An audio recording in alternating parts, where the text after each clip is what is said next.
Hello दोस्तों, कैसे हैं आप लोग।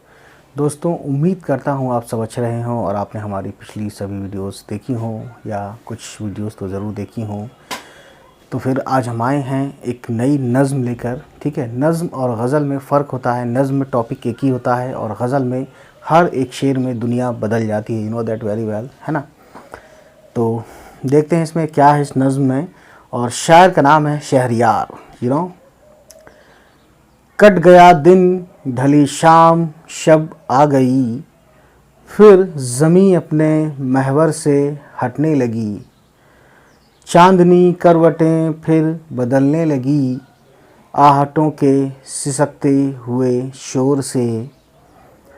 फिर मकान भर गया जहर सपनों का पीकर, कोई आज की रात फिर मर गया।